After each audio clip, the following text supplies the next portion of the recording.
qui a pris position.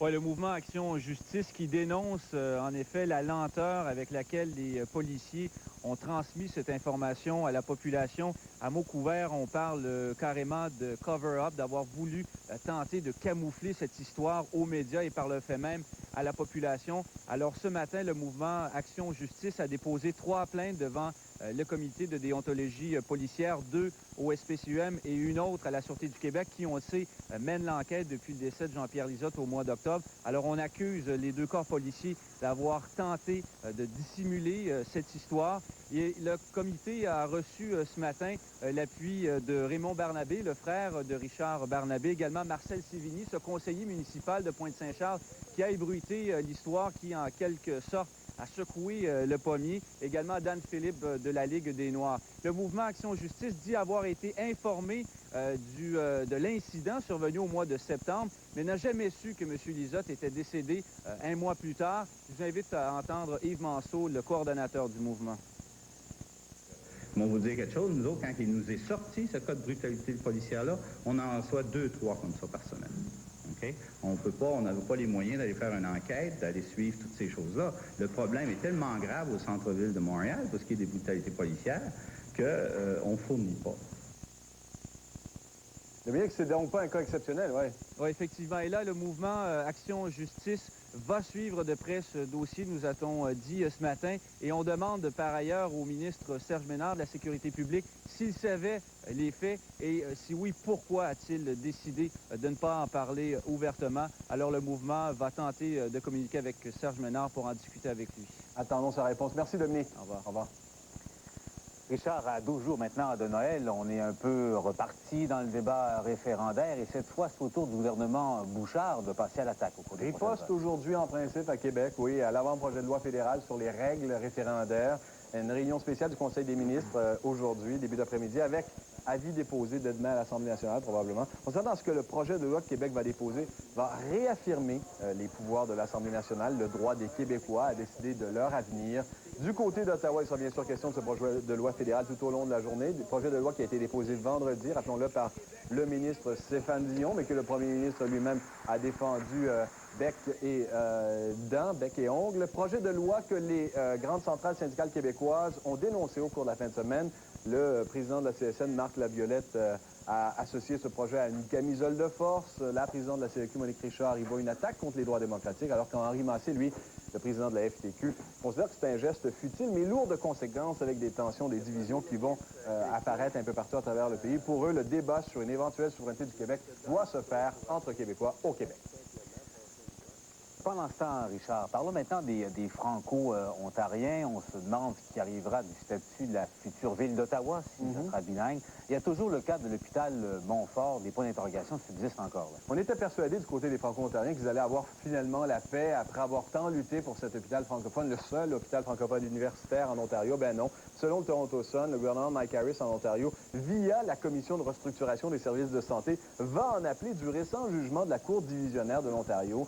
Le 29 novembre dernier, il y a donc 2 semaines, pas seulement, la Cour avait cassé une décision du gouvernement Harris qui aurait entraîné le démantèlement de l'hôpital Montfort d'Ottawa, donc le seul établissement hospitalier universitaire francophone en Ontario et en fait à l'ouest du Québec. Ce qui permettait de croire que l'hôpital Montfort allait survivre, eh bien, le gouvernement ontarien ne veut pas s'en laisser imposer par les tribunaux et irait en appel. On va donc suivre ça pour les Franco-ontariens. Pendant ce temps, Richard, la Cour suprême du Canada se penche aujourd'hui sur la légalité ou non des danses contacts, les fameuses danses à 10 $. Voilà, et c'est une longue histoire qui dure depuis déjà 7 ans. La Sûreté, après une descente de la Sûreté du Québec, dans un bar de Joliette, il y a la Cour suprême qui va se pencher donc sur cette délicate question des danses à 10 $. Les 9 juges de la Cour suprême vont être appelés à établir si toucher constitue un acte indécent et définir quelle est la norme de tolérance dans notre société. Le tribunal qui devra ainsi trancher jusqu'où les adeptes de danse contact peuvent aller sans sombrer, certains diront, dans l'indécence. Les juges vont entendre la cause d'une tenancière de bar qui a interjeté appel à sa condamnation en 1992 à une amende de 100 $ pour avoir exploité ce qui était considéré comme une maison de débauche. Peut-être que nos juges à la Cour suprême ont estimé que ce n'est pas une maison de débauche. Dépôt aujourd'hui du rapport de l'UNICEF sur la situation des enfants dans le monde et rien de très réjouissant, semble-t-il. C'est vrai, Paul. L'UNICEF, qui est le Fonds des Nations Unies pour l'enfance, c'est plus qu'un rapport annuel. C'est carrément le bilan du 20e siècle qu'on dresse dans ce rapport qui est déposé aujourd'hui par l'UNICEF. Il y a eu des progrès importants tout au long du siècle, notamment recul de la mortalité infantile, meilleur programme de vaccination. Malheureusement, il y a 3 grands fléaux qui sont venus faucher ces progrès-là. La pauvreté qui persiste dans les pays du tiers-monde, les guerres ici et là, et le sida. J'ai parlé il y a un moment avec Daniel Toole, le chef du personnel au bureau du directeur général de l'UNICEF à New York. Monsieur Toole, on avait quand même observé des succès, des progrès majeurs réalisés pour ce qui est de la santé des enfants, sur le plan de la santé. On ne s'attendait pas à ce qu'une maladie comme le sida vienne faucher ces progrès-là. Non, effectivement. Il y a 10 ans, on savait que le sida existait, mais on ne savait pas qu'il allait prendre une telle ampleur. Maintenant, elle atteint à peu près 33 millions de personnes et 13 millions de personnes sont mortes uniquement en Afrique. Qu'est-ce qu'on pourrait faire véritablement? Ici même, on a des problèmes avec le sida, avec les adultes, aussi avec les enfants. On ne peut pas faire grand-chose. Qu'est-ce qu'on pourrait faire pour ces pays pauvres? D'abord, c'est un programme d'information publique, une campagne massive afin d'éduquer la population, parce qu'il y a effectivement des mesures très faciles à prévenir le sida, telles que l'utilisation des condoms, etc. Donc là, c'est très facile et ça pouvait être à portée de tout le monde si effectivement ils aient les informations.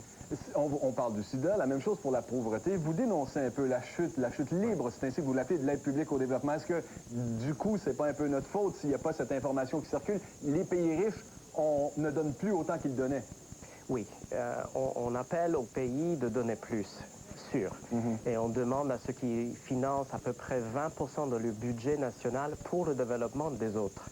Mais on appelle aussi des pays qui reçoivent.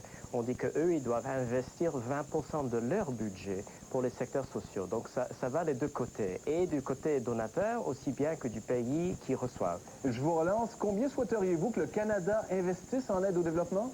Bon, je ne peux pas dire pour le Canada. Je viens d'arriver ce matin. C'est même la deuxième fois que je suis au Canada. Mais le Canada est un peu à la une. Et il est connu comme grand bailleur de fonds pour l'aide au développement. J'étais avec Madame le ministre ce matin et elle a confirmé que le Canada cherche à augmenter son budget. Vous avez beaucoup visité certains pays. Vous avez fait le Nigeria, la Tanzanie, le Mali, le Rwanda aussi. Les conflits, la violence, c'est aussi une des grandes causes de maladies et de problèmes chez les enfants à travers le monde. Vous avez de visu constaté ça? Oui, effectivement. Surtout le Rwanda, évidemment, où il y a... Enfin, les Rwandais diront que l'Ouest a laissé mourir 800 000 personnes lors du génocide. Et je pense qu'il faut voir ce que nous pouvons faire pour prévenir ces choses, éviter que les enfants, d'abord, soient recrutés forcément par les combattants. Ils ne devaient pas être les combattants eux-mêmes. Et aussi de prévenir les femmes et les enfants, assurer qu'il y a des zones de paix, si vous voulez, pour la vaccination, pour les services de santé, etc. Espérons que ce dernier rapport du siècle soit lu et compris et mis en application. Je vous remercie, M. Toole. Je vous remercie. Au revoir. Au revoir. Richard, en terminant, André-Philippe Gagnon est certainement un de nos meilleurs imitateurs, un des grands humoristes du Québec. Mais il y a longtemps qu'il n'a pas tenu l'affiche au Québec. Alors, beaucoup de gens se posaient la question. Mais Richard, André-Philippe Gagnon, is alive and well, and he's working à Los Angeles. Hein? À Las Vegas, précisément. Las Vegas, pardonnez-moi. Oui. Et il a beaucoup de succès là-bas, Paul, apparemment. Il a été présenté comme le plus grand impressionniste au monde, littéralement. Il a été présenté, il était au Venetian, le Venetian qui est particulièrement impressionnant, un hôtel qui recrée la place Saint-Marc à Venise. Il a eu beaucoup de succès. Il a été présenté par Céline, qui est d'ailleurs arrivée au bras de son époux et gérant. Ça a eu, comme je vous dis, beaucoup de succès là-bas. Il faut dire que le Cirque du Soleil il présente 2 spectacles. Céline est souvent au Caesars Palace et André-Philippe Gagnon est au Venetian. Donc, les Québécois sont à l'honneur là-bas. André-Philippe Gagnon, qui a été rencontré, estime que cette histoire, ce passage à Las Vegas n'est qu'une étape. Il voit plus loin, il voit plus grand, on peut l'entendre. C'est le seul endroit au monde où on peut performer pendant des années dans la même salle sans bouger, là, dans le sens c'est assez unique. Et je pense pas être ici plusieurs années dans le sens sans qu'il se passe quelque chose. On est ici depuis quelques mois, puis déjà ça grouille beaucoup. Alors, je suis peut-être un petit peu Jacques Demers, mais je suis très, très, très pas positif dans ce sens-là.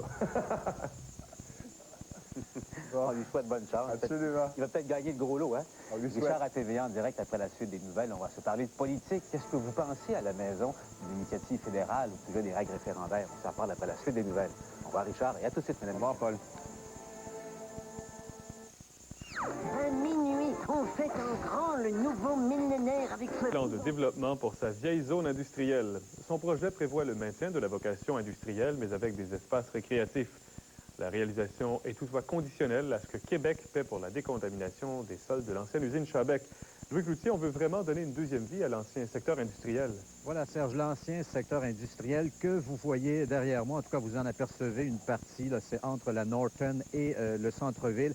C'était un poumon économique, ça, dans les belles années de Shawinigan. Et là, la ville veut revitaliser tout ça, emmener de nouvelles entreprises, ouvrir des rues, aménager des espaces verts. Il y a même un parcours de golf qui est prévu, un golf de 9 trous. Et il y aura un petit coin aussi réservé pour un développement domiciliaire, là où se trouve le dépôt de neige. Et ici, on est vraiment dans un endroit hautement stratégique, si on peut dire, parce qu'on est à côté du centre-ville et aussi parce qu'on est le long de la rivière Saint-Maurice. Alors, on ne veut quand même pas voir n'importe quoi s'y implanter. Les entreprises, les PME en seront, vous comprendrez, des non polluantes parce que de la pollution par ici, et on va entendre immédiatement la mairesse de Shawinigan, de la pollution par ici au fil des années, on en a assez eu.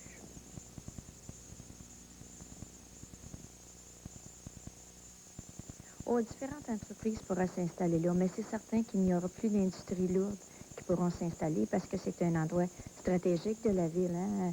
Vous voyez avec la côte Saint-Marc, tout le développement qui s'est fait d'infrastructures. Alors, ça sera de l'industrie légère qui pourra s'installer. Mais Louis, la réalisation du projet est reliée à la décontamination du site. Voilà, la décontamination. En fait, il y a 2 ou 3 choses là-dedans. Ce de quoi il était question aujourd'hui, c'est la décontamination des anciens terrains de la Chabec, des terrains qui appartiennent maintenant à la ville de Shawinigan. Alors, Shawinigan va appliquer au programme provincial de décontamination. Le coût qui est prévu, c'est d'environ 1 million de dollars. Mais parallèlement à ça, on l'a vu il y a 2 semaines, il y a Géon Canada, l'ancienne BF Goodrich, qui veut aussi de l'argent à même ce programme, qui a besoin d'1 million supplémentaire pour disposer de ces terrains contaminés. Alors, le député Claude Pinard, il a dit aujourd'hui que c'était 2 dossiers qui étaient considérés indépendamment l'un de l'autre, même si Géon, l'ancienne BF Goodrich, se situe aussi dans la zone à revitaliser. Et ce qu'il a dit, M. Pinard, c'est que si Géon veut aussi de l'argent public, la compagnie devra faire sa part, et on va l'entendre, M. Pinard. Faire sa part, ça pourrait être céder ses terrains à la ville de Shawinigan, gratuitement. Où on demande des fonds publics pour compléter, terminer leur travail, à ce moment-là, est-ce qu'on va tout simplement faire un chèque en blanc, ou si on va faire un chèque assorti de conditions qui pourra faire en sorte que la communauté redevienne le propriétaire de cet ensemble. Bon, et tout ce programme de revitalisation, c'est une facture de 6 millions. Outre le million de décontamination, il en reste 5. Et la ville de Shawinigan songe à réclamer de l'argent au programme d'infrastructure. D'ailleurs, on en attend un pour très bientôt. Là, il ne sera pas question d'augmenter le compte de taxes des contribuables pour financer cette revitalisation. Oui, on profite du fait que vous êtes à Shawinigan. Il y a un accident qui s'est produit à quelques mètres d'où vous vous trouvez actuellement, il y a quelques minutes déjà. Juste sur ma gauche, Serge, et on va vous montrer les images actuellement. C'est un peu une ironie. La journée où on parle de décontamination, c'est un accident à saveur écologique. C'est un camion qui transportait du coke. Ça, c'est un produit pétrolier solide, granuleux. Il a raté sa courbe sur la rue Saint-Charles. Il se dirigeait pour livrer son produit à l'usine Norton. Alors, il n'y a pas eu de blessés. Le chauffeur s'en est bien tiré, mais le coke en question est répandu sur la chaussée. Il faudra ramasser ça maintenant. Merci, Louis. Au revoir. Au revoir. Toujours à Shawinigan, un incendie est en cours sur la rue Lévis. Le feu aurait pris naissance dans un véhicule stationné dans un garage. Une épaisse fumée se dégage des lieux. Les pompiers de Shawinigan sont toujours sur place. On vient d'apprendre que les flammes sont sous contrôle.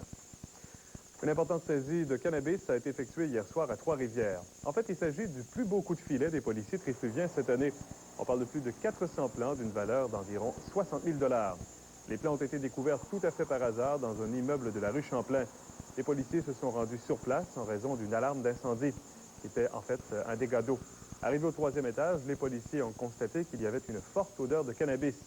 Personne ne se trouvait dans le logement, mais les policiers ont un suspect en vue, le locataire du logement, qui est âgé d'une vingtaine d'années. Toujours à Trois-Rivières, on a retrouvé de l'huile dans les égouts hier, possiblement du diesel. Environ 1000 gallons d'eau contaminée ont été récupérés et Environnement Québec a été appelé sur place. On ignore pour le moment d'où peut provenir ce déversement. Une enquête est en cours. Ce sont des citoyens de la rue Saint-Philippe qui se sont plaints d'une forte odeur d'huile. La région a malheureusement contribué au lourd bilan routier sur les routes du Québec au cours du dernier week-end. C'est une femme de 33 ans qui a perdu la vie samedi soir à Sainte-Monique. La victime prenait place du côté du passager. Sa portière a été happée de plein fouet par un véhicule à une intersection. La victime est Lynn Collard de Nicolet. Pour rejoindre le service des nouvelles de Chem, composez le 376-8884 ou encore notre numéro sans frais, le 1-888-380-8080. Vous pouvez également utiliser notre télécopieur au 376-5697. La fine neige qui tombe actuellement fait sans doute le bonheur des commerçants, sûrement même qu'ils en espèrent beaucoup plus. L'absence de neige semble nuire aux achats des fêtes. La course aux cadeaux est au ralenti. Selon les marchands, les gens ne se sentent pas encore dans l'ambiance des fêtes. Pourtant, il ne reste que 12 jours avant Noël. Pour accélérer le rythme des emplettes, certains commerces offrent déjà des rabais, comme on le voit habituellement après les fêtes. La maison de convalescence L'Auberge Marella de Pointe-du-Lac s'associe à une entreprise de Québec pour offrir un service d'évaluation cardio-respiratoire. Le député de Masquilongé, Rémi Desilets, qui se fait le promoteur de la bonne forme physique, s'est prêté à une démonstration. Les promoteurs disent être les premiers dans le secteur privé à offrir un service semblable. Il s'agit d'un laboratoire portatif, ce qui permet d'évaluer en quelques minutes la capacité pulmonaire et cardiaque. Et je trouvais que le timing se présentait bien là, dans le cadre de ce que j'ai offert, là, prévenir les maladies cardiaques et diminuer les coûts un peu reliés à la santé. Sans me faire le promoteur de cette entreprise-là, je pense que l'initiative est belle et ça se prêtait bien dans le contexte actuel. Bien, je vous dirais, c'est qu'on ne compétitionne pas vraiment les hôpitaux, le public. C'est vraiment un service nouveau, comme je vous disais, qui ne se fait pas nulle part ailleurs. On n'a aucune réaction négative à l'heure actuelle. Nous, à Québec, quand on l'a parti, on n'a absolument aucune réaction négative. Ici, je pense que les gens vont s'apercevoir que c'est important de prévenir, avant la maladie cardiaque ou pulmonaire et après également. Le nouveau centre de cancérologie de Trois-Rivières est officiellement ouvert. Il est situé en annexe de l'hôpital Sainte-Marie. Environ 1500 personnes ont participé aux 2 jours de visite tenus en fin de semaine. Parmi eux, des gens qui sont en attente de traitement et qui pourront bénéficier de soins dans la région. Jusqu'ici, 1800 personnes par année allaient suivre des traitements en oncologie à l'extérieur de la Mauricie. Un navire qui s'était échoué en fin de semaine a finalement pu livrer son chargement au port de Bécancour. Le bateau battant un pavillon libérien avait jeté l'ancre vendredi à la hauteur de Beauharnois en raison de mauvaises conditions climatiques. Cela ne l'a pas empêché de partir à la dérive et de s'échouer. Ce n'est qu'hier qu'il a pu être renfloué. Le navire subira une inspection en règle au port de Bécancour afin de déterminer s'il peut reprendre la mer. Par ailleurs, un bateau de la garde côtière américaine a fait escale à Trois-Rivières hier dans le cadre d'une tournée des ports du Saint-Laurent. Le USS Claiborne, un navire ultramoderne, est parti des Grands Lacs et se dirige vers la côte est américaine. Plusieurs personnes ont pu monter à bord pour faire la visite de ce navire à la fine pointe de la technologie. Un navire d'une 50aine de mètres est muni d'une grue hydraulique. Il est spécialisé dans la recherche et le sauvetage en mer. L'île Saint-Quentin a connu une fréquentation record au cours de la dernière année. 125 000 visiteurs s'y sont rendus. Bien sûr, la température a été favorable, mais des activités comme les délices d'automne sont aussi mieux connues. L'île Saint-Quentin est devenue le 2e site le plus visité dans la région après le parc national de la Mauricie. La corporation de l'île a même réussi à dégager un surplus de 24 000 $. Au sport maintenant, le camp d'entraînement de l'équipe Canada Junior vient de débuter. L'ancien des Cataractes, Mathieu Biron, fait partie des rangs. Mais d'abord, le gardien Patrick Roy a atteint un autre important plateau dans sa carrière avec la victoire de l'Avalanche. Le gardien de but de l'Avalanche du Colorado, Patrick Roy, a enregistré sa 424e victoire en carrière hier face aux Canucks de Vancouver. Avec ce gain, Roy est au 3e rang des gardiens avec le plus grand nombre de victoires. Il est à 10 de Jacques Plante qui occupe le 2e rang et à 23 de Terry Sawchuk qui est en tête avec 447. Ailleurs dans la nationale, Timo Selané a marqué 2 buts contre les Thrashers et les Mighty Ducks d'Anaheim se sont payés une victoire de 4-1. Et dans l'autre partie, Calgary a battu Chicago 2-1. Dans la Ligue américaine, les Citadels de Québec, grâce à des buts de Trent McCleary, Pierre Sévigny et Andrei Bashkirov, ont gagné 3-1 contre les Flames de Saint-Jean. C'est un 7e match en 9 jours pour Québec, qui a signé une 2e victoire de suite. Au camp d'équipe Canada Junior, le grand Mathieu Biron s'est présenté à Claude Julien hier. Les Islanders qui en arrachent ont décidé de libérer le défenseur pour qu'il participe à ce tournoi important. Manny Malhotra des Rangers est aussi à Kitchener et pour ce qui est de Mike Ribeiro, blessé aux côtes à Québec, il est aussi en Ontario et il pourra participer au camp avec les autres. Les médecins du Canadien lui ont donné le feu vert. Le tournoi de Joliette, le vol serait le mobile de cet affreux carnage, dit la presse. La Cour suprême aussi qui rouvre la porte aux danses à 10 $ et les zones interdites qui se précisent. C'est en tout cas ce que veut faire le maire Bourque en réaction. Et on parle d'une entente de gré à gré qui est intervenue entre la ville et ses cols bleus. Dans le Journal de Montréal, il est question, entre autres manchettes, des danses à 10 $ qui ne sont plus indécentes, selon la Cour suprême, mais surtout, la une, elle est faite également avec ces 3 vieillards qui ont été massacrés. Le Soleil fait aussi sa une avec ce triple meurtre sorti. C'est débarqué par Martin Oginski. Je ne sais pas qu'il n'y a pas eu des chances avant ça. On a vu Darby en première. Le voici encore une fois, Darby, en deuxième période, alors qu'il s'est fait voler ici sur cette séquence par nul autre que M. Kolzig. Encore une fois, Ulanov a fait un fou de lui hier soir. Coudon, Ulanov, son casque protecteur, il tient sur rien? Ah non, il est peut-être un peu trop serré. Ulanov qui a été sorti pour 10 minutes hier et Vigneault ne l'a pas fait rejouer par la suite. Alors décidément, il passe un mauvais quart d'heure celui-là. Chose certaine, le but du match, le voici. De belle façon, Martin Oginski a marqué. Oginski qui est en feu actuellement, c'est le meilleur joueur offensif du Canadien. José Théodore, très très bon, son deuxième blanchissage en carrière, son premier cette saison. Est-ce qu'il sera devant le filet contre les Devils cette semaine? J'ai comme l'impression que oui, si c'est à quête, il ne sera pas très très heureux encore. On a vu le but de Hoagland, c'était 1-0 à Toronto contre Ottawa à ce moment-là, mais regardez Radek Bonk qui, à peu près de la même façon, a réussi lui aussi à marquer. Sean McEachern, encore une fois de l'enclave. Tous les buts ont été marqués presque de l'enclave hier. C'était 2-1 sur cette séquence. Et finalement, Mario Nassa s'est retrouvé donc seul en troisième période. Regardez ça, le filet est désert et réussi à marquer une belle victoire de 3-1 des Sénateurs contre les Maple Leafs de Toronto hier. Il y avait seulement une autre partie hier assez tranquille comme calendrier hier soir dans la Ligue nationale de hockey. Et les Blues de Boston ont vaincu les Coyotes de Phoenix par la marque de 2-0. Une belle performance de Baron Defoe. Et réduit à l'inactivité de Johnny Ribeiro. Oui, parce qu'il a encore une fois des douleurs à la cage thoracique du côté gauche. On sait qu'il a été blessé c'est vendredi passé avec les Citadins de Québec, un coup de bâton. Et là, ben, finalement, il avait décidé de se présenter un peu plus tard au camp d'entraînement. Il a participé au premier entraînement matinal hier. Et finalement, Claude Julien lui a dit, écoute, le mec, si tu ne files pas, sors. C'est ce qu'il a fait. Les médecins de l'équipe canadienne junior et aussi du Canadien se sont parlé hier. On lui donne 24 heures pour essayer de se replacer. Il va patiner aujourd'hui et ça ne fonctionne pas, mais malheureusement, il ne pourra participer au championnat du monde qui débute au cours des prochaines journées. C'est quoi, le 25 décembre en Suède. Alors, on va prendre une décision aujourd'hui dans son cas. Encore une autre poursuite contre Yashin. Oui, c'est Léonard Potchin qui est un détenteur d'abonnement Saint-Denis des Sénateurs d'Ottawa. Il juge que son billet de saison a vraiment perdu beaucoup de valeur parce que Yashin ne joue pas cette saison. Alors, évidemment que lui, il va avoir donc des sous pour cette grève d'Alexis Yashin. Et il y a beaucoup de partisans qui sont détenteurs de billets de saison également, qui vont emboîter le pas et donner donc beaucoup plus de force à cette décision de M. Potchin de poursuivre Alexis Yashin. On sait que ce monsieur-là est toujours en grève et qu'il ne respecte pas les contrats qu'il a signés avec les Sénateurs. Au football, ils sont méconnaissables, les Broncos. Les Broncos de Denver, gagnants du Super Bowl des 2 dernières saisons cette année avec le départ de John Elway. On savait que ça allait être difficile pour eux et ça l'est. Il y a beaucoup de blessés également au jeu des Broncos de Denver. Si bien qu'avec cette défaite de 27-24 hier contre les Jaguars de Jacksonville, ils sont officiellement éliminés maintenant des séries d'après-saison cette année. Les Jaguars, eux, sont assurés maintenant de participer aux séries d'après-saison. James Stewart a été... Bouchard veut rallier aussi les fédéralistes en proposant une vaste consultation publique pour sensibiliser la population contre l'attaque d'Ottawa.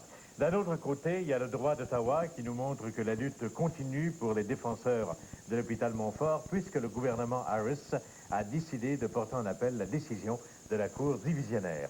Et on retrouve en une de la presse, du Journal de Montréal et du Soleil, les meurtres de 3 résidents éminents de Saint-Paul-de-Joliette, 2 frères et une sœur victimes d'un véritable carnage. Également, on fait état de la décision de la Cour suprême de rouvrir la porte aux danses à 10 $.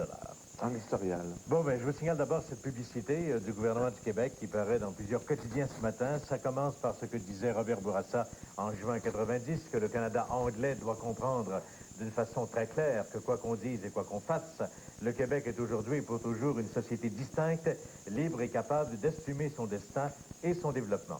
Ce qui nous amène à Michel Auger dans le Journal de Montréal et le Journal de Québec. De son avis, il est très important que dans les grands moments, l'Assemblée nationale s'exprime de façon unanime.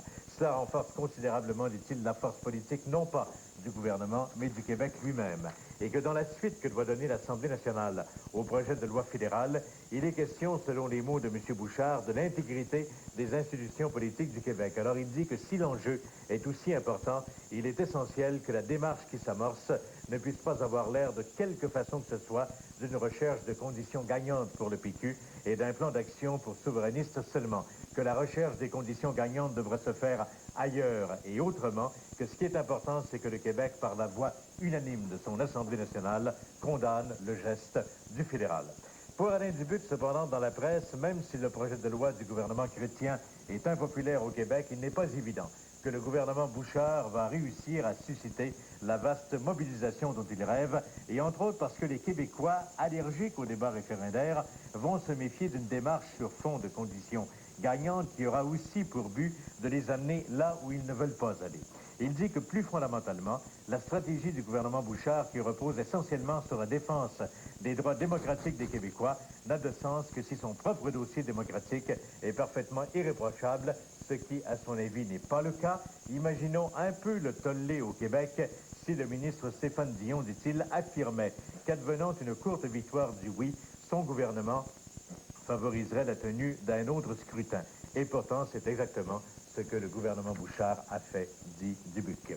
Du projet fédéral comme tel, il y a Lisiane Gagnon, encore dans la presse, qui écrit qu'en dissipant l'ambiguïté sur l'objet de la négociation, que le projet de loi Dion se trouve donc à démolir la stratégie souverainiste de M. Bouchard,